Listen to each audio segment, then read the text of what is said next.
Hello दोस्तों, स्वागत है आपका मेरे यूट्यूब चैनल परीक्षा प्लान में। तो कैसे हैं आप लोग? आई होप अच्छे होंगे। तो जैसा कि आप लोगों को पता है कि एसएसटी के प्रीवियस ईयर के क्वेश्चन मैं सॉल्व करवा रही हूँ। 2012 वाले पेपर से मैंने शुरुआत की है। पिछले वीडियो में मैंने फरवरी 2015 वाला पेपर लिया था। ये जो पेपर है ये सितंबर 2015 वाला है।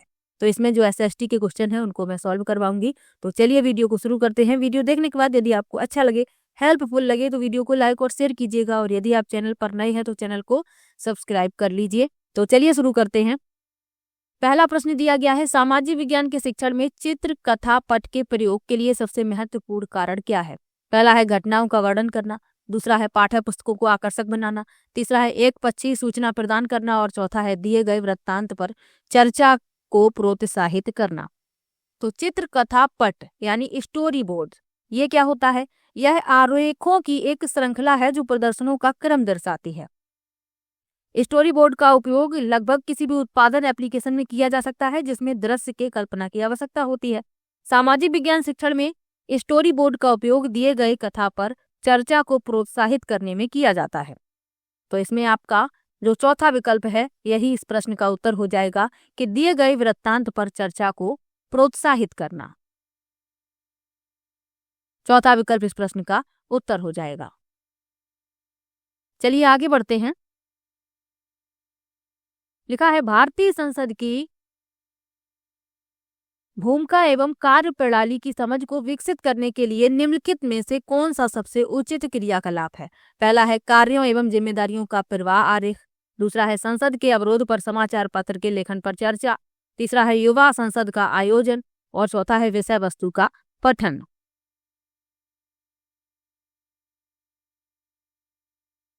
तो भारतीय संसद की भूमिका और कार्य प्रणाली की समझ विकसित करना है तो सबसे उचित क्रियाकलाप पूछा गया है तो युवा संसद का आयोजन, यानी कि युवा संसद गतिविधि का आयोजन।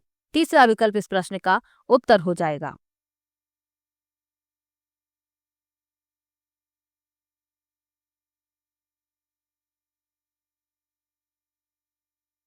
युवा संसद के उद्देश्य क्या है? छात्रों को संसदीय प्रक्रिया को समझने के लिए, छात्रों में संसद के कामकाज के लिए एक अंतर्दृष्टि विकसित करने के लिए, छात्रों को सार्वजनिक मुद्दों पर विचार करने और उन पर अपनी राय बनाने के लिए, समूह चर्चा की तकनीक में छात्रों को प्रशिक्षित करने के लिए। तो ये सभी युवा संसद के उद्देश्य हैं, तो ये भी साथ में याद रखिएगा। चलिए आगे बढ़ते हैं। लिखा है, एक शिक्षिका विद्यार्थियों को सुझाव देती हैं कि वे एक तालिका बनाएं जिसमें उनके द्वारा एक सप्ताह में उपयोग किए जाने वाले पानी की बाल्टियों की संख्या लिखी गई हो। इस गतिविधि के बाद वे पानी के प्रयोग और संरक्षण के बारे में चर्चा शुरू करती हैं।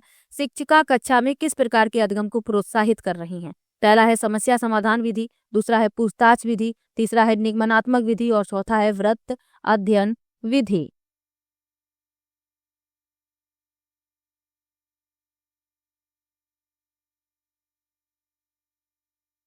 तो शिक्षिका क्या करती हैं? विद्यार्थियों को सुझाव देती हैं कि एक तालिका बनाएं जिसमें उनके द्वारा एक सप्ताह में उपयोग किए जाने वाले पानी की बाल्टियों की संख्या लिखी गई हो।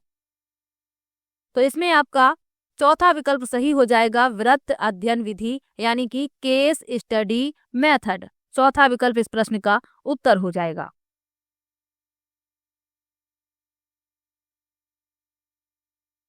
केस अध्ययन विधि क्या होती है? तो सामाजिक अध्ययन पाठ्यक्रम में केस आधारित सीखने का तरीका पर्यावरण के प्रति छात्रों के दृष्टिकोण को सकारात्मक रूप से बेहतर बनाता है। तो साथ में ये भी याद रखिएगा। और विकल्प लिखे हुए हैं, इनके बारे में जान लीजिए। समस्या समाधान विधि क्या है? तो यह सीखने का एक जटिल जटिल रूप है और मानव शिक्षण के पदानुक्रम के शीर्ष पर माना जाता है। जो समस्या समाधान विधि है यह पाठकीय ज्ञान पर आधारित नहीं है, इसके बजाय यह है बाद के स्तर पर पुस्तकों के माध्यम से धीरे धीरे अवधारणा बनाने का अनुभव करने से आगे बढ़ता है। तो इसके बारे में आपको इतना याद रखना है। पूछताछ विधि क्या है? तो यह शिक्षार्थी केंद्रित पद्धति है जो प्रश्न पूछने पर केंद्रित है। यह छात्रों को नई समझ को तलाशने की अनुमति देती है। और निगमनात्मक विधि क्या है? तो यह एक प्रशिक्षक केंद्रित दृष्टिकोण है। यह अवधारणाओं और सामान्यताओं को पहले प्रस्तुत करती है, फिर सीखने का समर्थन करने के लिए उदाहरण और गतिविधियां बताई जाती हैं।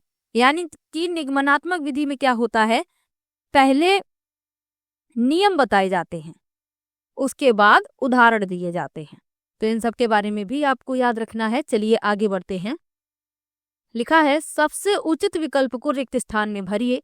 ज्ञान और विचारों को व्यवस्थित करने के लिए अवधारणात्मक संसाधनों में समय रेखा, सारांश फिल करना है और फिल करना है सम्मिलित है। पहला है सूचना मानचित्र और अवधारणा मानचित्र। दूसरा है अन्वेषणात्मक सॉफ्टवेयर और प्रश्न बैंक। तीसरा है शिक्षक प्रतिरूपण और दंडारेख और चौथा है स्मरण संकेत और समीक्षा प्रश्न। तो छात्रों के लिए ज्ञान के विभिन्न भागों के बीच संबंध बनाना महत्वपूर्ण होता है ताकि छात्र अपने ज्ञान को तेजी से और अधिक सटीक रूप से पुनर्प्राप्त कर सकें और लागू कर सकें। अब इसमें फिल करना है तो इसमें आपका चौथा विकल्प उत्तर हो जाएगा। यहाँ पर भरेंगे स्मरण संकेत और यहाँ पर समीक्षा प्रश्न। चलिए आगे बढ़ते हैं, अगले प्रश्न पर चलते हैं।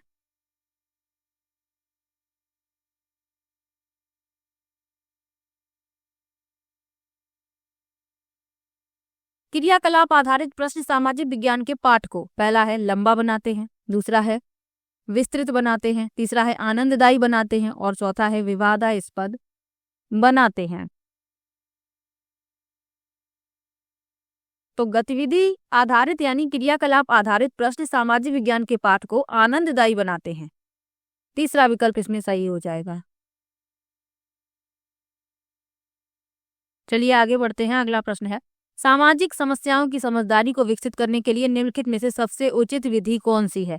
पहला है भूमिका निर्वाह, दूसरा है वृत्त अध्ययन, तीसरा है चलचित्र प्रदर्शन और चौथा है चित्र निबंध। तो सामाजिक समस्याओं की समझदारी को विकसित करने के लिए सबसे उचित विधि है भूमिका निर्वाह, रोल प्ले। पहला विकल्प इसमें सही हो जाएगा। यह एक प्रभावी अधिगम रणनीति है जिसमें छात्र दूसरे चरित्र का हिस्सा होते हैं, जिससे दूसरे के दृष्टिकोणों के साथ साथ वास्तविक दुनिया में मुद्दों और समस्याओं को हल करने की जटिलता की समझ प्राप्त होती है। तो पहला विकल्प इसमें सही हो जाएगा। चलिए आगे बढ़ते हैं। एक शिक्षिका अपने विद्यार्थियों को सरकारी परियोजनाओं के बारे में सरकारी परियोजनाओं के बारे में जानकारी प्राथमिक स्रोतों के माध्यम से देना चाहती है। निम्नलिखित में से कौन सी योजना अनुपयुक्त होगी।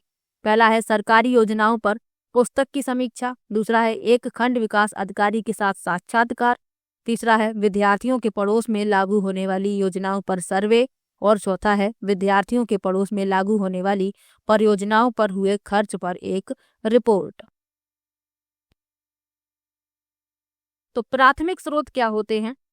किसी स्रोत को प्राथमिक स्रोत के रूप में तब माना जाता है यदि वह नवसृजित जानकारी, अनुसंधान के मूल कार्य या पहले से ज्ञात तथ्यों की एक नई व्याख्या करता है। अब इसमें यही कहा गया है कि जो शिक्षिका हैं अपने विद्यार्थियों को सरकारी परियोजनाओं के बारे में जानकारी प्राथमिक स्रोतों के माध्यम से देती हैं।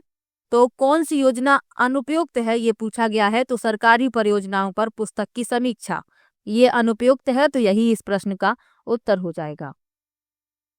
क्योंकि सरकारी योजनाओं पर पुस्तक की समीक्षा करना ये द्वितीयक स्रोत के अंतर्गत आता है। तो द्वितीयक स्रोत क्या होते हैं ये भी जान लीजिए। वह स्रोत जो ज्यादा और कम पूरी तरह से अपने अस्तित्व के लिए प्राथमिक स्रोतों पर निर्भर हैं, द्वितीयक स्रोत कहलाते हैं, यानी कि ये प्राथमिक स्रोतों पर निर्भर होते हैं। तो यही अनुपयुक्त है पहला विकल्प, तो यही इस प्रश्न का उत्तर हो जाएगा। चलिए आगे बढ़ते हैं। सामाजिक विज्ञान पर निम्नलिखित में से एक उचित और अर्थपूर्ण दत्त अभ्यास को चुनिए। पहला है अवधारणाओं के परीक्षण का एक मौलिक अभ्यास, दूसरा है पठन सामग्री का सार, तीसरा है पाठ्य पुस्तकों में से सही उत्तर ढूंढना और चौथा है पिछले वर्ष का अभ्यास। तो निम्नलिखित में से सामाजिक विज्ञान में पूछा गया है एक उचित और अर्थपूर्ण दत्त अभ्यास। तो पहला विकल्प इस प्रश्न का उत्तर हो जाएगा अवधारणाओं के परीक्षण का एक मौलिक अभ्यास। दत्त कार्य क्या होता है। तो कक्षा के काम के विस्तार या विवर्धन के रूप में छात्रों को सौंपे गए कक्षा के कार्यों के रूप में परिभाषित किया जाता है। यह एक बौद्धिक अनुशासन के रूप में कार्य करता है।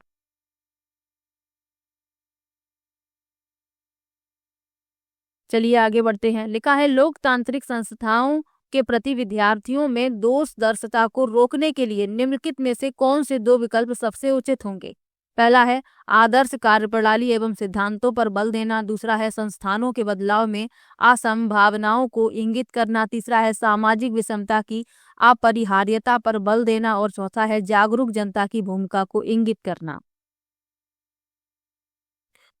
तो लोकतांत्रिक संस्थाओं के प्रति विद्यार्थियों में दोषदर्शिता को रोकना है तो दो विकल्प उचित होंगे, वह बताने हैं। तो आदर्श कार्यप्रणाली एवं सिद्धांतों पर बल देना और जागरूक जनता की भूमिका को इंगित करना।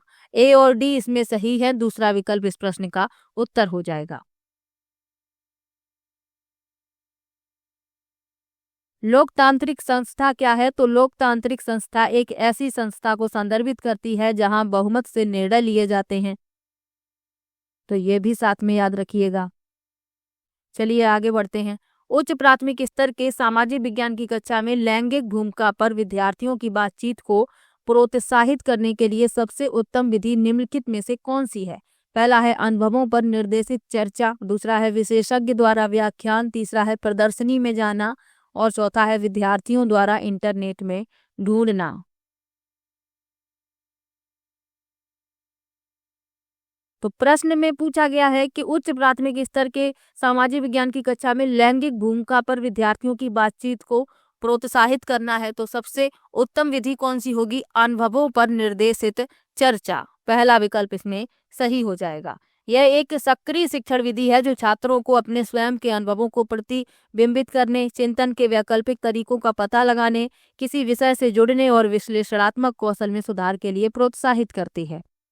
तो पहला विकल्प इस प्रश्न का उत्तर हो जाएगा।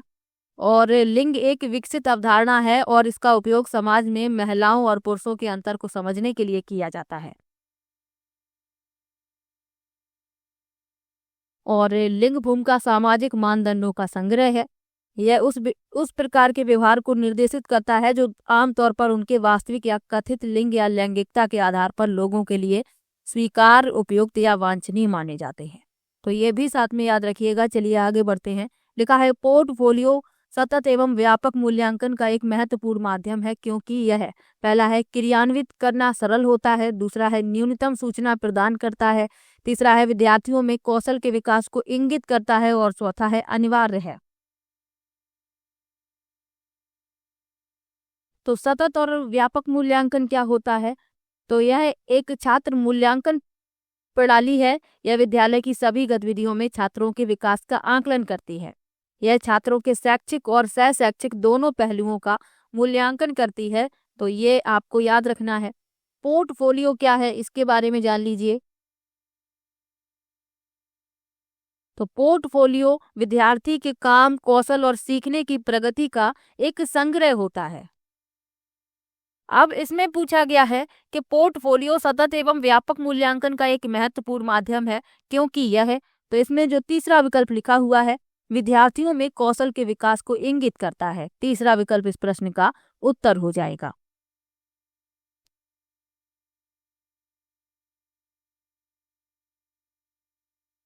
सतत और व्यापक मूल्यांकन के और कौन कौन से उपकरण हैं? तो रेटिंग स्केल, उपाख्यानात्मक रिकॉर्ड, पोर्टफोलियो इसमें दिया ही गया है, कागज पेंसिल परीक्षण, मौखिक परीक्षण, तो साथ में ये भी याद रखिएगा। चलिए आगे बढ़ते हैं। जब आप विद्यार्थियों को एक ऐतिहासिक स्मारक दिखाते हैं तब आप उन्हें किस प्रकार के अध्ययन के स्रोत से सीखने के लिए प्रोत्साहित कर रहे हैं? पहला है प्राथमिक स्रोत, दूसरा है पाठ्य स्रोत, तीसरा है लेखा चित्र कला संसाधन और चौथा है पारंपरिक लोक संसाधन। तो जब आप विद्यार्थियों को एक ऐतिहासिक स्मारक दिखाते हैं तब आप उन्हें किस प्रकार के अध्ययन के स्रोत से सीखने के लिए प्रोत्साहित करते हैं? तो प्राथमिक स्रोत, पहला विकल्प इसमें सही हो जाएगा।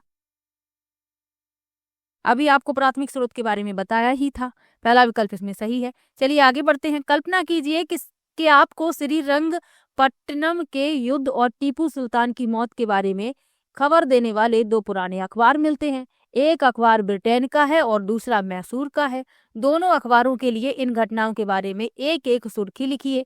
कक्षा 8 के इतिहास की पाठ्य पुस्तक में इस क्रियाकलाप को शामिल करने का क्या कारण है? पहला है विद्यार्थियों में लिखने के कौशल को विकसित करना, दूसरा है विचारों विद्यार्थियों में विचारों की विविधता की अवधारणा को विकसित करना।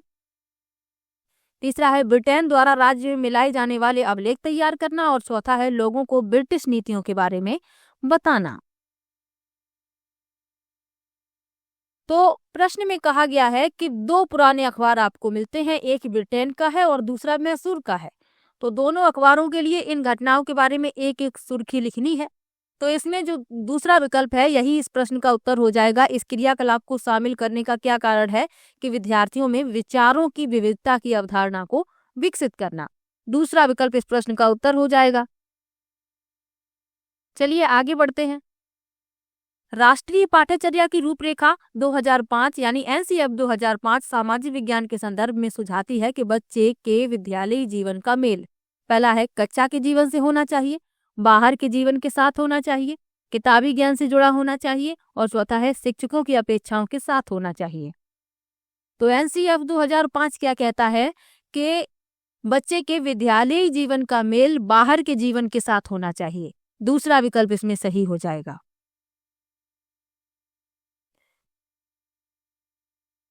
अगला प्रश्न है सबसे उचित विकल्प चुनिए। उच्च प्राथमिक स्तर के विद्यार्थियों को सामाजिक विज्ञान की परियोजना के तहत क्षेत्र भ्रमण करने को कहा जा सकता है, जिससे कि पहला है यह विद्यार्थियों के लिए भागीदारी बढ़ाता है और आनंदमय होता है। दूसरा है यह अवधारणाओं और विचारों के साथ वास्तविकताओं की तुलना करने में योग्य बनाता है। तीसरा है विद्यार्थी व्यस्त रहते हैं और शिक्षक अन्य कार्यों को करने के लिए मुक्त हो जाते हैं और चौथा है यह परियोजना पूर्ण करने की अनिवार्य आवश्यकता को पूरा करता है। तो क्षेत्र भ्रमण जो है विद्यार्थियों की सक्रिय भागीदारी होती है इसमें और यह बच्चों को आनंदमय भी लगता है। पहला विकल्प इस प्रश्न का उत्तर हो जाएगा। और जो क्षेत्र दौरा होता है यानी कि क्षेत्र भ्रमण होता है यह एक शैक्षिक अनुभव की तरह होता है जो उन्हें कक्षा में कभी नहीं हो सकता। यानी कि जो अनुभव उन्हें शैक्षिक भ्रमण में होता है, क्षेत्र भ्रमण में होता है, वह उन्हें कक्षा में नहीं मिल सकता है। इसीलिए क्षेत्र भ्रमण की योजना बनाई जाती है। चलिए आगे बढ़ते हैं। उच्च प्राथमिक स्तर पर भूगोल के शिक्षण के लिए निम्नलिखित में से कौन सी विधि अधिक उपयोगी है? पहला है परिचर्चा, दूसरा है क्षेत्र भ्रमण, तीसरा है कहानी सुनाना और चौथा है वाद विवाद। तो भूगोल के लिए सबसे अच्छी विधि है क्षेत्र भ्रमण। दूसरा विकल्प इसमें सही हो जाएगा।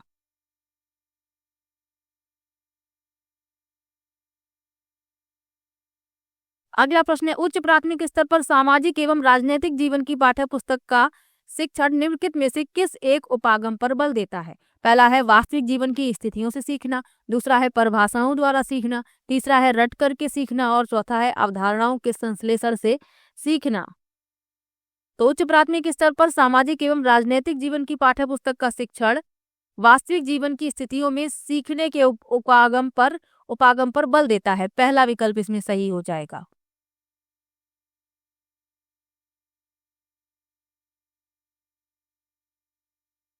सामाजिक और राजनीतिक जीवन पाठ्य पुस्तकें समकालीन भारत में सामाजिक, राजनीतिक और आर्थिक जीवन से संबंधित विषयों पर केंद्रित है। तो साथ में ये भी याद रखिएगा। चलिए आगे बढ़ते हैं। विभिन्न प्रकार के बाजार विषय को पढ़ाने के लिए निम्नलिखित में से कौन सी परियोजना सबसे उचित होगी? पहला है अखबारों और पत्रिकाओं से बाजार पर कोलाज तैयार करने के लिए कहना, दूसरा है शॉपिंग मॉल में बेचे जाने वाले उत्पादों को देखने के लिए कहना, तीसरा है दुकानदारों के उत्पादों को खरीदने व बेचने के दामों की तुलना करना और चौथा है कच्चा कच्च में बाजारों से खरीदे हुए उत्पादों की प्रदर्शनी लगाना।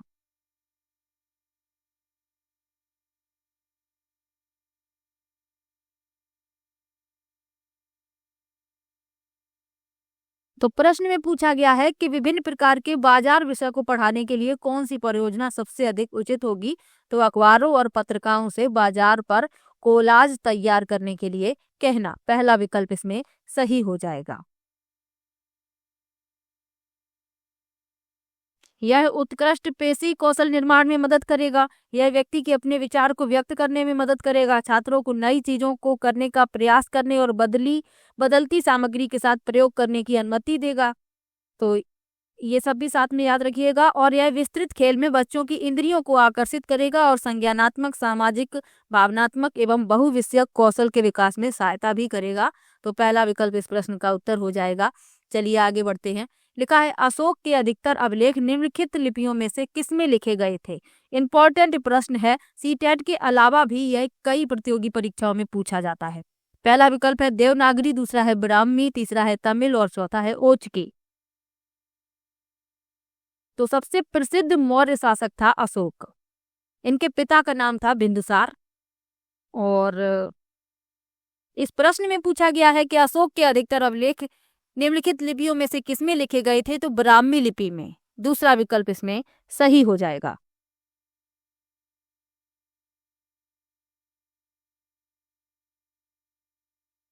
एक प्रश्न और पूछ लिया जाता है कि अशोक के अभिलेखों को सबसे पहले पढ़ने का श्रेय किसे दिया जाता है। तो जेम्स प्रिंसेप को। तो साथ में ये भी याद रखिएगा। चलिए आगे बढ़ते हैं। लिखा है कुछ आरंभिक हिंदू मंदिरों में एक हॉल होता था जहां लोग इकट्ठा हो सकते थे। इस स्थान को कहा जाता था। पहला है प्रदक्षिणा पथ, दूसरा है मंडप, तीसरा है ग्राम भोजिका और चौथा है गर्भगृह।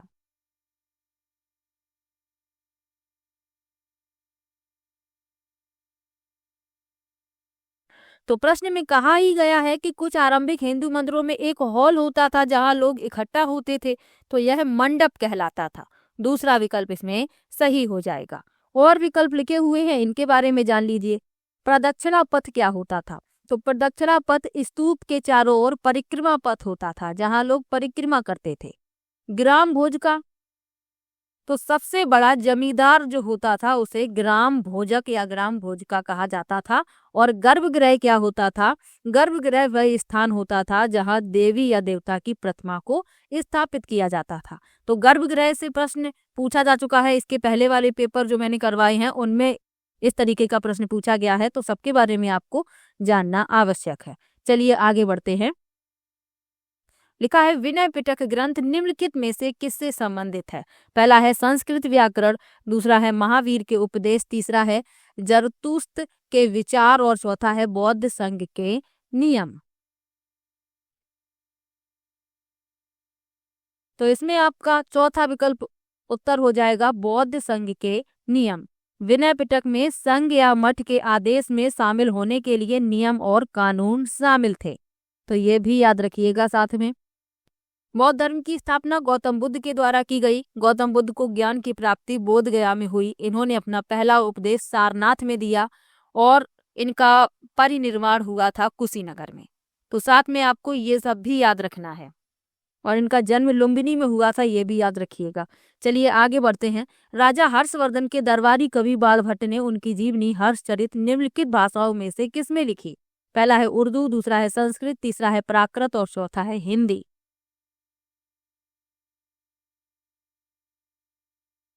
तो बाण भट्ट हर्षवर्धन के दरबारी कवि थे और इन्होंने उनकी जीवनी हर्षचरित को संस्कृत भाषा में लिखा है। दूसरा विकल्प इसमें सही हो जाएगा। और इनका एक नाटक और याद रखिएगा, कादम्बरी, ये भी पूछ लिया जाता है। और हर्षवर्धन के शासनकाल में ही ह्वेनसांग जो एक चीनी यात्री था ये भारत आया था।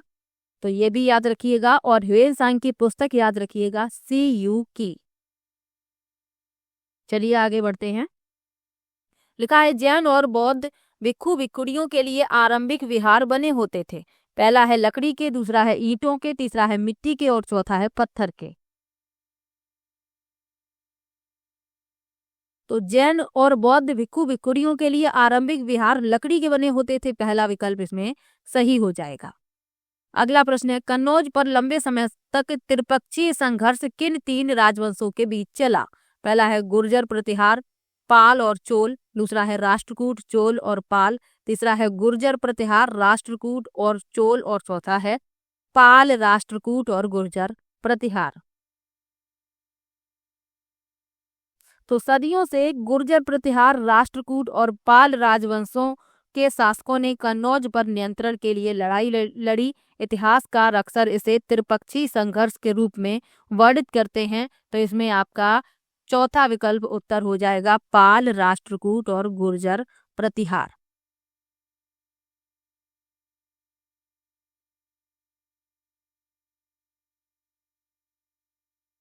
चलिए आगे बढ़ते हैं। लिखा है सूफी मत के अनुसार खानकाहों से अभिप्राय है। पहला है नाम का गुणगान करना, दूसरा है नीति कथाओं पर चर्चा, तीसरा है वे स्थान जहां सूफी संत बैठकों का आयोजन करते थे, और चौथा है एक विशेष प्रकार का गाना। तो खानकाहों से क्या अभिप्राय है ये पूछा गया है सूफी मत के अनुसार। तो वे स्थान जहां सूफी संत बैठकों का आयोजन करते थे, तीसरा विकल्प इसमें सही हो जाएगा। चलिए आगे बढ़ते हैं। चोल मंदिरों के विषय में निम्नलिखित कथनों में से कौन सा सही है। पहला है चोल मंदिर प्रायः अपने आसपास विकसित होने वाली केवल ग्रामीण बस्तियों के केंद्र बन गए। दूसरा है जनसाधारण द्वारा दी गई भूमि से चोल मंदिर संपन्न हो गए। तीसरा है चोल मंदिर आर्थिक, सामाजिक और सांस्कृतिक जीवन के केंद्र थे। और चौथा है लौह प्रतिमाओं का निर्माण चोल मंदिरों की मुख्य विशेषता थी।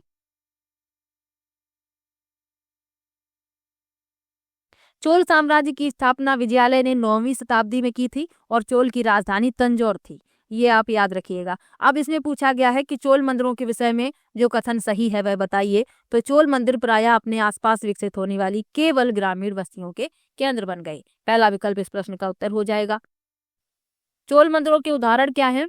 तो तंजावुर में बृहदेश्वर मंदिर, दरसूराम में ऐरावतेश्वर मंदिर। तो ये उदाहरण है चोल मंदिरों के, ये भी याद रखिएगा। अगला प्रश्न है दिल्ली सल्तनत के सुल्तानों के लिए लिखी गई तवारीख के विषय में निम्नलिखित कथनों में से कौन सा सही है।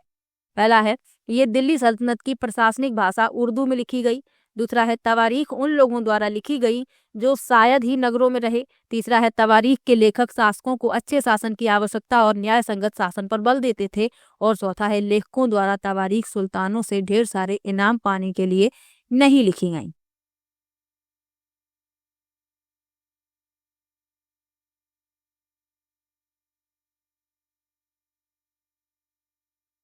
तो तवारीख क्या होता है?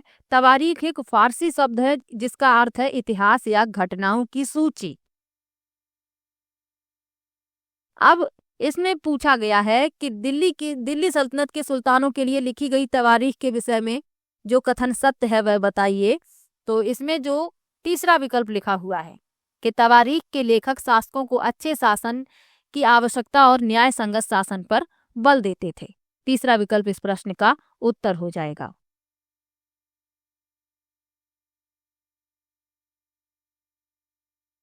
तवारीख के लेखक विद्वान पुरुष थे, ये भी याद रखिएगा। इसमें सचिवों, प्रशासकों, कवियों और दरबारियों को शामिल किया गया है जिन्होंने दिल्ली सल्तनत में न्यायपूर्ण शासन और घटनाओं के महत्व पर बल देते हुए दोनों घटनाओं का वर्णन किया और शासन पर शासकों को सलाह दी। तो तीसरा विकल्प इस प्रश्न का उत्तर हो जाएगा। अगला प्रश्न है 19वीं सदी में निम्नलिखित में से किसने कुरान शरीफ की आयतों का हवाला देकर महिलाओं की शिक्षा के लिए तर्क दिया। पहला है सैयद अहमद खान, दूसरा है जियाउद्दीन बरानी, तीसरा है रुकैया सखावत हुसैन और चौथा है मुमताज अली। तो इस प्रश्न में आपका चौथा विकल्प सही हो जाएगा, मुमताज अली। मुमताज अली ने महिलाओं के अधिकार के लिए लड़ाई लड़ी। मुमताज अली ने महिलाओं की शिक्षा के लिए तर्क करने के लिए कुरान की आयतों की पुनर्व्याख्या की। 19वीं शताब्दी के उत्तरार्ध से पहले उर्दू उपन्यास लिखे जाने लगे थे। तो ये भी याद रखिएगा, चौथा विकल्प इस प्रश्न का उत्तर हो जाएगा। चलिए आगे बढ़ते हैं। कक्षा कक्ष में विद्यार्थियों को खुली पुस्तक अभ्यास करवाने के उचित कारण को चुनिए। पहला है पाठ को विस्तृत रूप से याद करना, दूसरा है पाठ को किसी विशिष्ट प्रश्नों के संदर्भ में पढ़ना, तीसरा है बिना तैयारी के विद्यार्थियों का मूल्यांकन करना और चौथा है पाठ्य भाषा के प्रयोग को प्रोत्साहित करना। तो कक्षा कक्ष में विद्यार्थियों को खुली पुस्तक अभ्यास करवाने के उचित कारण को चुनिए, ये कहा गया है। तो दूसरा विकल्प इस प्रश्न का उत्तर हो जाएगा, पाठ को किसी विशिष्ट प्रश्नों के संदर्भ में पढ़ना। खुली पुस्तक अभ्यास में छात्रों को प्रश्नों के उत्तर देते समय अपने कक्षा के नोट्स, पाठ्य पुस्तकों और अन्य अनुमोदित सामग्री से परामर्श लेने की अनुमति होती है। तो साथ में ये भी याद रखिएगा। अगला प्रश्न है सामाजिक विज्ञान के विषयों के अध्ययन का महत्व इसलिए है क्योंकि बच्चे इससे, पहला है भूत की घटनाओं का मूल्यांकन कर सकते हैं, दूसरा है प्राकृतिक संसाधनों को संरक्षित कर सकते हैं, तीसरा है लोकतंत्र के बारे में विस्तार से सीख सकते हैं और चौथा है समाज और उसके पर्यावरण को समझ सकते हैं। तो सामाजिक विज्ञान के विषयों के अध्ययन का महत्व इसलिए है क्योंकि अतीत से घटनाओं का मूल्यांकन बच्चे कर सकते हैं, यानी भूतकाल की जो घटनाएं हैं उनका मूल्यांकन कर सकते हैं। पहला विकल्प इस प्रश्न का उत्तर हो जाएगा। अगला प्रश्न दिया गया है, यूराल पर्वत अलग करते हैं। पहला विकल्प है अफ्रीका और एशिया को, दूसरा है एशिया और यूरोप को, तीसरा है अफ्रीका और यूरोप को, और चौथा है उत्तर अमेरिका और दक्षिण अमेरिका को। तो यूराल पर्वत को उरल्स या रूसी उर्लस की गोरी के नाम से भी जाना जाता है। यूराल पर्वत श्रृंखला रूस के माध्यम से उत्तर से दक्षिण में आर्कटिक महासागर के तट से उरल नदी और उत्तर पश्चिमी कजाकिस्तान तक फैली है। इस पर्वत का पूर्वी भाग यूरोप और एशिया के बीच की सीमा के रूप में माना जाता है, यानी कि आपका इसमें दूसरा विकल्प सही हो जाएगा, एशिया और यूरोप को। यूराल पर्वत एशिया और यूरोप को अलग करता है। एशिया दुनिया का सबसे बड़ा महाद्वीप है, तो ये भी आपको याद रखना है, ये प्रश्न भी पूछा जा चुका है। और सबसे छोटा महाद्वीप ऑस्ट्रेलिया है, तो ये भी याद रखिएगा। चलिए आगे बढ़ते हैं। लिखा है भूपर्पटी में वह स्थान जहां से भूकंपी तरंगें आरंभ होती हैं उसे कहा जाता है। पहला है केंद्र, दूसरा है उद्गम केंद्र, तीसरा है अधिकेंद्र और चौथा है क्रेटर।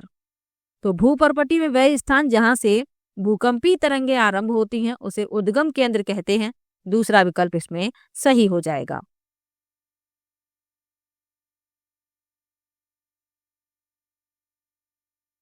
और विकल्प लिखे हुए हैं, इनके बारे में जान लीजिए। अधिकेंद्र क्या है, तो उद्गम केंद्र के ठीक ऊपर अधिकेंद्र होता है।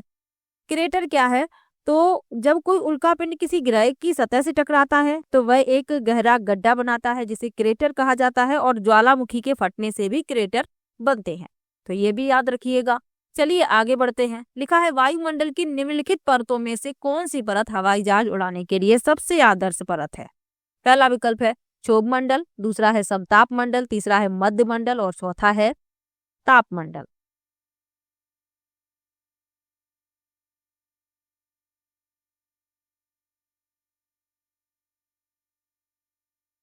तो वायुमंडल की जिस परत में हवाई जहाज उड़ाए जाते हैं वह है समताप मंडल। दूसरा विकल्प इसमें सही हो जाएगा। समताप मंडल में ही ओजोन परत पाई जाती है और समताप मंडल मौसमी घटनाओं से मुक्त होती है। मौसम संबंधी सभी घटनाएं क्षोभ मंडल में संपन्न होती हैं, तो साथ में आपको ये भी याद रखना है। चलिए आगे बढ़ते हैं, अगले प्रश्न पर चलते हैं। निम्नलिखित में से पृथ्वी पर तापमान के वितरण को प्रभावित करने वाला सबसे महत्वपूर्ण कारक कौन सा है। पहला है सूर्य तपन, दूसरा है सौर विकिरण, तीसरा है पार्थिव विकिरण और चौथा है समुद्र से दूरी। तो पृथ्वी पर तापमान के वितरण को प्रभावित करने वाला सबसे महत्वपूर्ण कारक है सूर्य तपन। पहला विकल्प इसमें सही हो जाएगा। सूर्य तप वह सौर विकिरण है जो पृथ्वी की सतह तक पहुंचता है। तो पहला विकल्प इस प्रश्न का उत्तर है। और विकल्प लिखे हुए हैं, इनके बारे में जान लीजिए। सौर विकिरण क्या है। सौर विकिरण को अक्सर संसाधन कहा जाता है। यह सूर्य द्वारा उत्सर्जित विद्युत चुम्बकीय विकिरण के लिए एक सामान्य शब्द है। सौर विकिरण को विभिन्न प्रकार की प्रौद्योगिकियों द्वारा उपयोग करके ऊर्जा को उपयोगी रूपों जैसे कि ऊष्मा और विद्युत में परिवर्तित किया जा सकता है। पार्थिव विकिरण क्या है, तो पार्थिव विकिरण उन स्रोतों को संदर्भित करता है जो मिट्टी, पानी और वनस्पति में होते हैं। और समुद्र से दूरी ये क्या है, तो महासागर भूमि की तुलना में बहुत अधिक धीरे धीरे गर्म और ठंडे होते हैं। इसका अर्थ यह है कि एक ही अक्षांश और ऊंचाई पर अंतर्देशीय स्थानों की तुलना में तटीय स्थान गर्मियों में ठंडे और सर्दियों में गर्म होते हैं। तो इन सब के बारे में भी याद रखिएगा। चलिए आगे बढ़ते हैं। लिखा है अमेजन बेसिन के संबंध में निम्नलिखित कथनों में से कौन सा कथन सही है। पहला है अमेजन बेसिन भूमध्य रेखी प्रदेश में आता है, दूसरा है अमेजन नदी भूमध्य रेखी प्रदेश से होकर पश्चिम दिशा में बहती है, तीसरा है अमेजन नदी डेल्टा का निर्माण करती है जो मैंग्रोव वनों से ढका है, और चौथा है अमेजन नदी basin Brazil, Peru, Bolivia, Argentina के भागों से अपवाहित होती है। सत्य कथन हमें बताना है, तो इसमें पहला विकल्प सही हो जाएगा। अमेजन बेसिन भूमध्य रेखी प्रदेश में आता है। पहला विकल्प इस प्रश्न का उत्तर है। अमेजन बेसिन रबड़ और महोगनी लकड़ी के लिए प्रसिद्ध है। अमेजन बेसिन एक प्रकार का भूमध्यवर्ती गर्म और गीला जंगल है। तो ये सब भी साथ में आपको याद रखना है। चलिए आगे बढ़ते हैं। विश्व में भारत का सबसे ऊंचा सड़क मार्ग निम्नलिखित में से कौन सा है? पहला है ईटानगर पासीघाट, दूसरा है मनाली लेह, तीसरा है शिल्लांग सिलचर और चौथा है उधमपुर श्रीनगर। तो इसमें आपका दूसरा विकल्प सही हो जाएगा। लेह मनाली राजमार्ग भारत में स्थित एक उच्च पहाड़ी सड़क है। यह हिमालय पर्वत श्रृंखला के बीच 479 किलोमीटर की लंबाई में फैला है। यह दुनिया के कुछ सबसे ऊंचे दर्रों को पार करता है, तो ये साथ में याद रखिएगा। चलिए आगे बढ़ते हैं। लिखा है भूस्खलन को नियंत्रित करने के लिए निम्नलिखित में से न्यूनीकरण क्रियाविधि कौन सी नहीं है? नहीं का विशेष रूप से आपको ध्यान रखना है। पहला है भूस्खलन प्रवण क्षेत्रों की पहचान के लिए संकट मानचित्र, दूसरा है भूमि को खिसकने से बचाने के लिए प्रतिधारी दीवार का निर्माण करना, तीसरा है भूस्खलन को रोकने के लिए वनस्पति आवरण को कम करना और चौथा है भूस्खलन की गतिशीलता को नियंत्रित करने के लिए सतही अपवाह का नियंत्रण सुनिश्चित करना।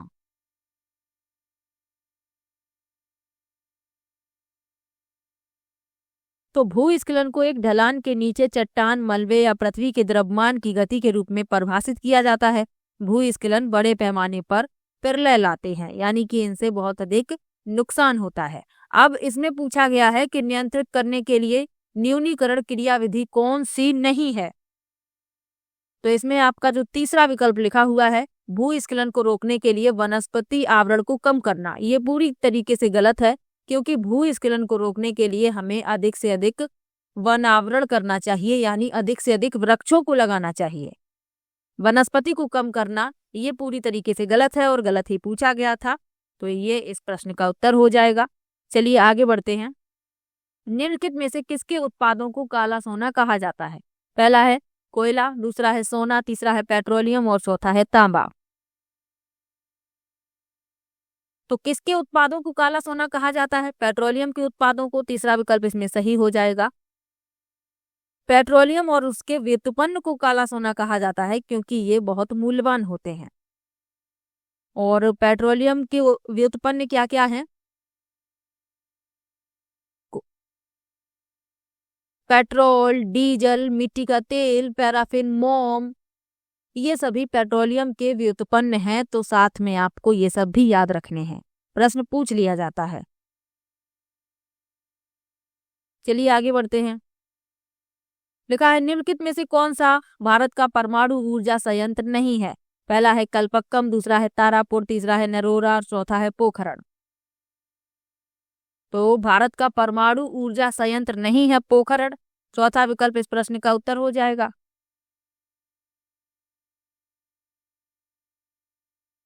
तो पोखरण भारतीय राज्य राजस्थान के जैसलमेर जिले में स्थित एक गांव और नगर पालिका है। पोखरण राजस्थान का एक स्थल है जहां भारत ने अपने पहले परमाणु हथियार का परीक्षण किया था। तो ये आपको साथ में याद रखना है। और विकल्प लिखे हुए हैं, ये भारत के परमाणु ऊर्जा संयंत्र हैं। कलपक्कम तमिलनाडु में है, तारापुर ये महाराष्ट्र में है और नरोरा उत्तर प्रदेश में है। तो ये भी साथ में आपको याद रखना है। चलिए आगे बढ़ते हैं। निम्नलिखित देशों में से किसमें स्थानांतरित कृषि को मिल्पा के नाम से जाना जाता है? पहला है भारत, दूसरा है मलेशिया, तीसरा है मैक्सिको और चौथा है ब्राजील।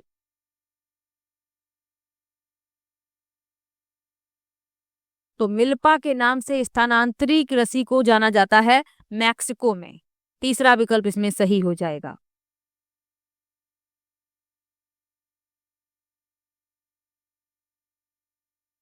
स्थानांतरित कृषि को कर्तन और दहन कृषि भी कहा जाता है, झूम खेती भी कहा जाता है। इसमें क्या किया जाता है, भूमि के किसी बड़े भाग को साफ किया जाता है, उस पर जो खरपतवार घास वगैरह उगाती है उसे काट कर वहीं जला दिया जाता है। जो राख मिलती है उसे उस भूमि में मिलने दिया जाता है और भूमि पर हल नहीं चलाया जाता, बीज छिड़क दिए जाते हैं और एक साथ कई फसलें उगा ली जाती हैं और फसल तैयार होने के बाद उस भूमि को छोड़ दिया जाता है, फिर कहीं और इसी तरीके से खेती की जाती है। तो ये स्थानांतरित कृषि कहलाती है, इसके बारे में आपको याद रखना है। चलिए आगे बढ़ते हैं। निम्नलिखित उद्योगों में से कौन सा सार्वजनिक क्षेत्र के अंतर्गत आता है? पहला है हिंदुस्तान एरोनॉटिक्स लिमिटेड, दूसरा है सुधा डेयरी, तीसरा है मारुति उद्योग लिमिटेड और चौथा है Tata iron and steel company limited.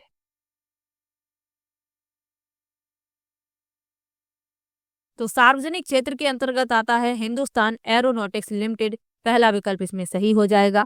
यह भारत के बंगलौर में है, तो ये भी याद रखिएगा।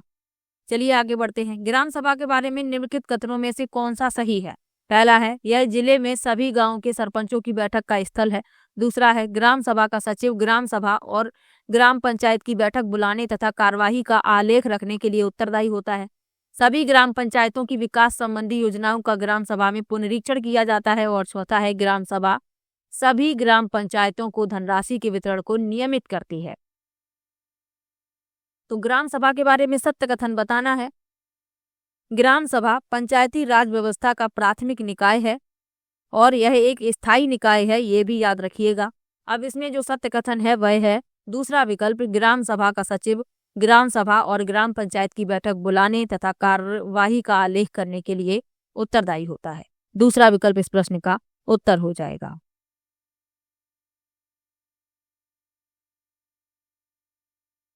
चलिए आगे बढ़ते हैं। लोकतंत्र में लोगों की सहभागिता पर दिए गए निम्नलिखित दो कथनों ए और बी पर विचार कीजिए, सही उत्तर का चयन कीजिए।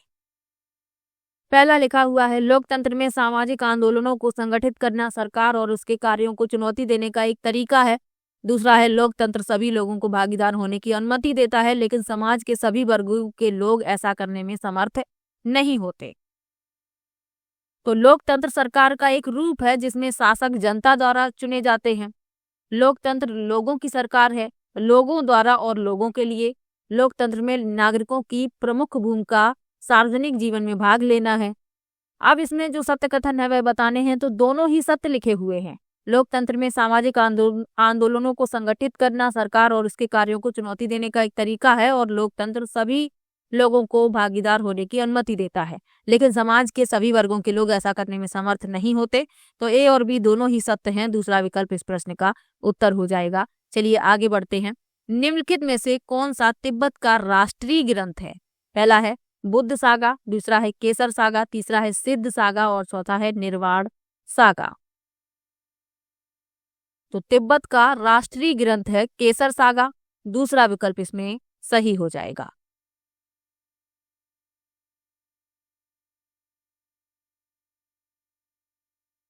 अगला प्रश्न है, पटवारी द्वारा किए गए कार्यों के विषय में ए और बी दो कथन दिए गए हैं, उन पर विचार कीजिए, निम्नलिखित में से सही उत्तर का चयन कीजिए।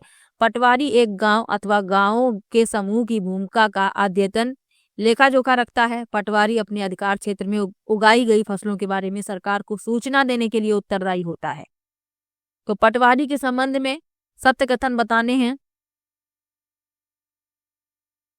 तो पटवारी को एक ग्राम लेखाकार भी कहा जाता है। किसी विशिष्ट क्षेत्र के लिए भूमि रिकॉर्ड को बनाए रखने के लिए स्थानीय सरकार द्वारा नियुक्त व्यक्ति पटवारी होता है। अब इसमें जो सत्य कथन है वह बताने हैं, तो दोनों ही सत्य लिखे हुए हैं। ए भी सही है और बी भी सही है, यानी कि दूसरा विकल्प इसमें आपका उत्तर हो जाएगा। चलिए आगे बढ़ते हैं। निम्नलिखित में से कौन सा कथन लोकतंत्र के संबंध में गलत है? अब इसमें गलत पूछा गया है, चलिए पढ़ते हैं। लोकतंत्र में देश के नागरिकों को अपनी पसंद का नेता चुनने की छूट होती है। दूसरा है, लोकतंत्र में नागरिकों को कुछ स्वतंत्रताएं प्राप्त होती हैं। तीसरा है, लोकतंत्र में एक शासक के पास देश प्रशासन करने की संपूर्ण ताकत होती है। और चौथा है, लोकतंत्र में लोग लिए गए निर्णयों पर प्रश्न उठा सकते हैं। अब इसमें गलत कथन बताना है। तो इसमें जो तीसरा लिखा हुआ है कि लोकतंत्र में एक शासक के पास देश पर शासन करने की संपूर्ण ताकत होती है, ये गलत है, क्योंकि लोकतंत्र में देश के नागरिकों को अपनी पसंद का नेता चुनने की छूट होती है। तीसरा इसमें पूरी तरीके से गलत लिखा हुआ है और गलत ही पूछा गया था, तो यही इस प्रश्न का उत्तर हो जाएगा। बाकी तीनों सही लिखे हुए हैं।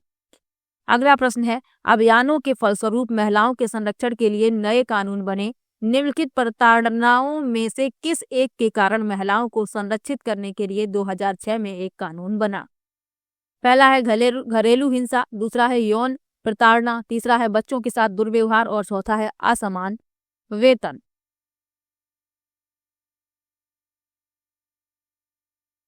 तो इसमें आपका पहला विकल्प सही हो जाएगा, घरेलू हिंसा। यह भारत की संसद का एक अधिनियम है जो महिलाओं को घरेलू हिंसा से बचाने के लिए लागू किया गया। यह 26 अक्टूबर 2006 से भारत सरकार द्वारा लागू किया गया। पहला विकल्प इस प्रश्न का उत्तर हो जाएगा। चलिए आगे बढ़ते हैं। संचार माध्यम के संदर्भ में निम्नलिखित कथनों में से कौन सा गलत है? पहला विकल्प है विज्ञापनों द्वारा धन कमाया जाता है। दूसरा है जनसंचार द्वारा उपयोग में लाई जाने वाली तकनीकें बदलती रहती हैं। तीसरा है जनसंचार का लोगों तक जानकारी पहुंचाना एक महत्वपूर्ण कार्य है। और चौथा है संचार माध्यम की कार्यप्रणाली में नियमित सरकारी हस्तक्षेप रहता है।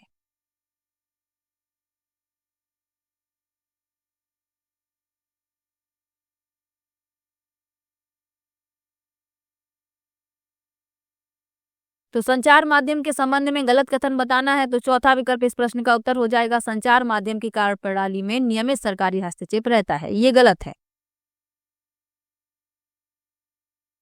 क्योंकि मीडिया के कामकाज में सरकार द्वारा कोई हस्तक्षेप नहीं किया जाता।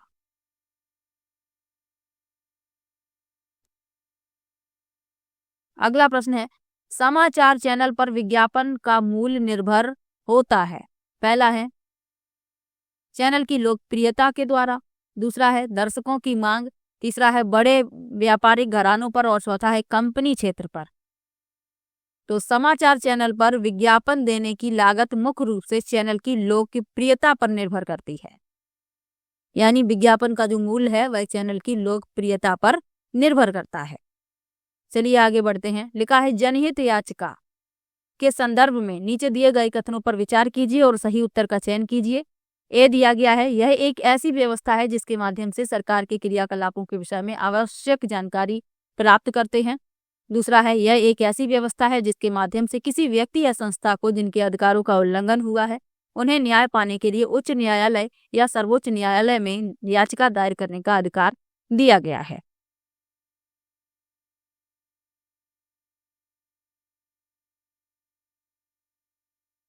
तो 1980 की दशक की शुरुआत में सुप्रीम कोर्ट ने न्याय तक पहुंच बढ़ाने के लिए जनहित याचिका या पीआईएल का एक तंत्र तैयार किया।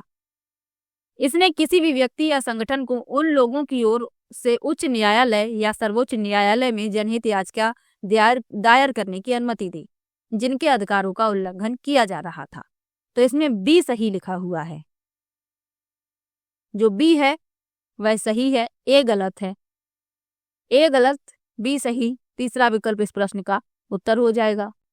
अगला प्रश्न दिया गया है संसद के प्रश्नकाल सत्र के संबंध में ए और बी दोनों कथनों पर विचार कीजिए। निम्नलिखित विकल्पों में से सही विकल्प का चयन कीजिए।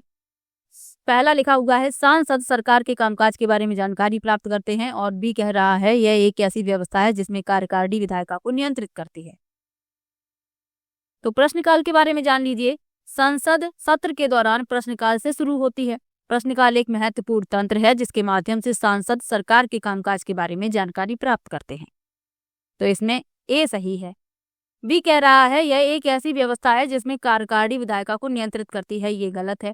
ए सही, बी गलत, पहला विकल्प इस प्रश्न का उत्तर हो जाएगा। चलिए आगे बढ़ते हैं। न्यायिक समीक्षा पर दिए गए कथनों ए और बी पर विचार कीजिए और सही उत्तर का चयन कीजिए। ए है संसद द्वारा पारित किया गया कोई कानून संविधान के आधारभूत ढांचे का उल्लंघन करता है तो न्यायपालिका ऐसे कानून को रद्द कर सकती है। बी कह रहा है कोई विधेयक न्यायपालिका के द्वारा पास किए बिना कानून नहीं बन सकता।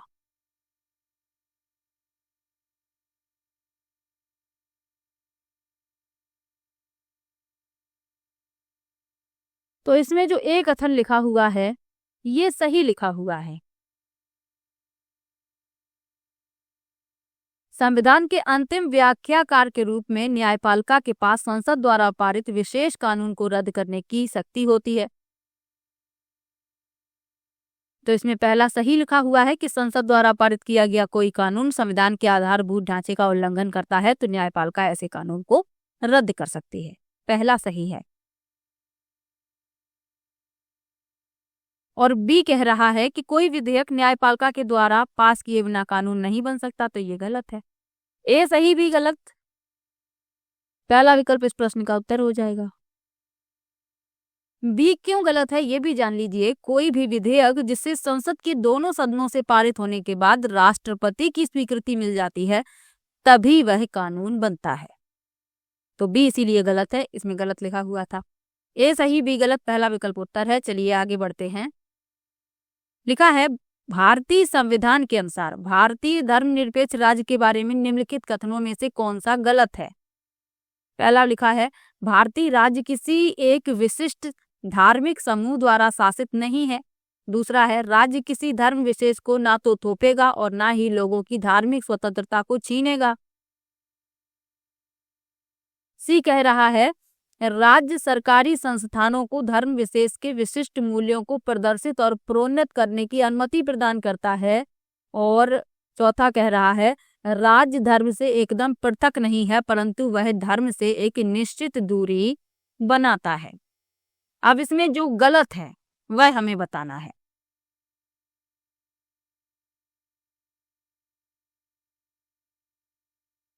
तो इसमें जो तीसरा विकल्प लिखा हुआ है राज्य सरकारी संस्थानों को धर्म विशेष के विशिष्ट मूल्यों को प्रदर्शित और प्रोन्नत करने की अनुमति देता है, ये गलत है और गलत ही पूछा गया था। बाकी तीनों सही लिखे हुए हैं। धर्मनिरपेक्ष राज्य का क्या अर्थ है? तो एक धर्मनिरपेक्ष राज्य का अर्थ है कि वह देश और उसके लोगों के किसी भी एक धर्म को प्राथमिकता नहीं देता।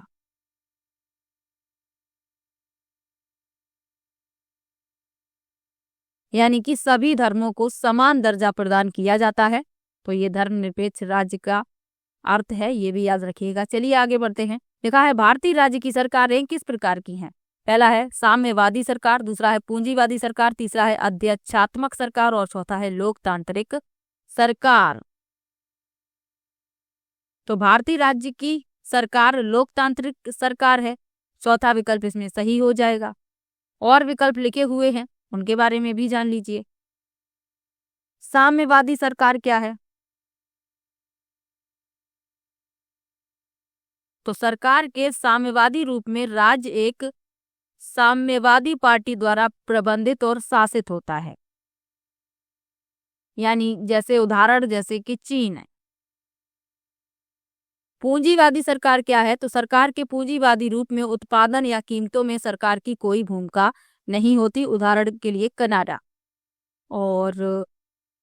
और अध्यक्षात्मक सरकार क्या है? तो सरकार के राष्ट्रपति के रूप में राज्य का प्रमुख भी सरकार का प्रमुख होता है, जिसे राष्ट्रपति कहा जाता है। राष्ट्रपति कार्यकारी शाखा का नेतृत्व करता है जो विधायी शाखा से अलग है। तो ये अध्यक्षात्मक सरकार में होता है। इसमें आपका चौथा विकल्प सही है। चलिए आगे बढ़ते हैं। लिखा है जातीय समानता को प्रचारित करने के लिए निम्नलिखित में से किसने सत्यशोधक समाज की स्थापना की। पहला विकल्प है घासीदास, दूसरा है नारायण गुरु, तीसरा विकल्प है हरिदास और चौथा है ज्योतिराव फूले। तो सत्य शोधक समाज की स्थापना की ज्योतिराव फूले ने, चौथा विकल्प इसमें सही हो जाएगा। और कब की? तो 24 सितंबर 1873 को पुणे में। तो ये भी याद रखिएगा। और इनकी एक पुस्तक याद रखिएगा ज्योतिराव फूले की, गुलामगिरी। ये पुस्तक भी पूछ ली जाती है। चलिए आगे बढ़ते हैं। 29 मार्च 1857 को बैरकपुर में अपने अफसरों पर हमला करने के आरोप में निम्नलिखित में से किसको फांसी पर लटका दिया गया था। पहला है भगत सिंह, दूसरा है राजगुरु, तीसरा विकल्प है सुखदेव और चौथा है मंगल पांडे। तो इसमें आपका चौथा विकल्प सही हो जाएगा, मंगल पांडे। अगला प्रश्न है अंग्रेजों की सर्वोच्चता नीति के संबंध में निम्नलिखित कथनों में से कौन सा कथन सही है। पहला है इसने घोषित किया कि यदि भारतीय शासक की मृत्यु बिना पुरुष वारिस के होती है तो उसके साम्राज्य का अधिग्रहण कर लिया जाएगा। दूसरा है कंपनी का दावा था कि उसकी सत्ता सर्वोच्च है इसलिए वह भारतीय राज्यों से ऊपर है।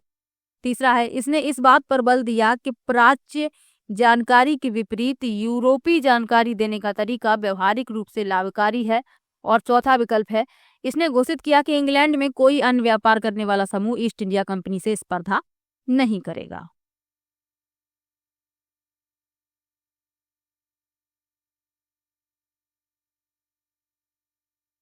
तो अंग्रेजों की सर्वोच्च नीति क्या है?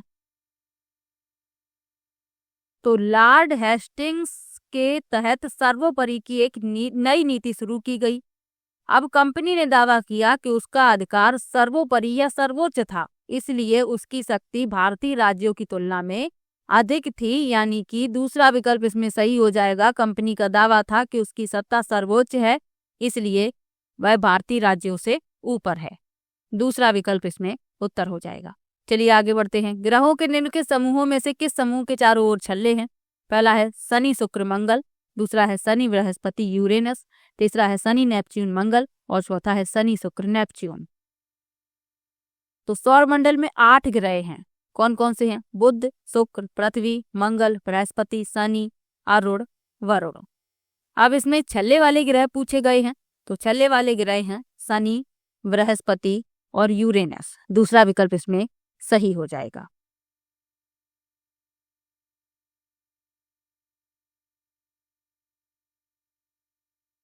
अगला प्रश्न है, पृथ्वी को भूभाग के रूप में क्यों वर्णित किया जाता है? निम्नलिखित में से सही विकल्प चुनिए।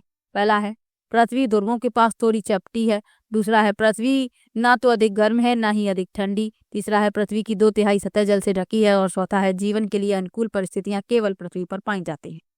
तो पृथ्वी को भूभाग के रूप में क्यों वर्णित किया जाता है? क्योंकि पृथ्वी जो है ध्रुवों के पास थोड़ी चपटी है। पहला विकल्प इसमें सही हो जाएगा।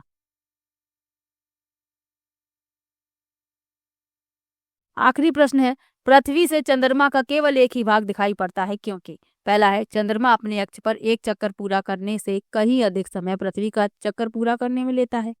दूसरा है चंद्रमा पृथ्वी का एक चक्कर पूरा करने में जितना समय लेता है उतना ही समय अपने अक्ष पर एक चक्कर पूरा करने में लेता है। तीसरा है चंद्रमा केवल पृथ्वी का चक्कर लगाता है परंतु अपने अक्ष पर चक्कर नहीं लगाता। और चौथा है चंद्रमा पृथ्वी का चक्कर नहीं लगाता, केवल अपने अक्ष पर चक्कर लगाता है। तो चंद्रमा पृथ्वी का एकमात्र उपग्रह है। पृथ्वी से चंद्रमा का एक ही भाग दिखाई पड़ता है, इसका कारण है कि चंद्रमा पृथ्वी का एक चक्कर जितने समय में पूरा करता है उतना ही समय अपने अक्ष पर एक चक्कर पूरा करने में लेता है। दूसरा विकल्प इस प्रश्न का उत्तर हो जाएगा। तो ये पेपर था सितंबर 2015 वाला। किसी भी प्रश्न में आपको डाउट हो आप कमेंट बॉक्स में जरूर लिखिएगा। मिलते हैं नेक्स्ट वीडियो में, तब तक के लिए बाय बाय।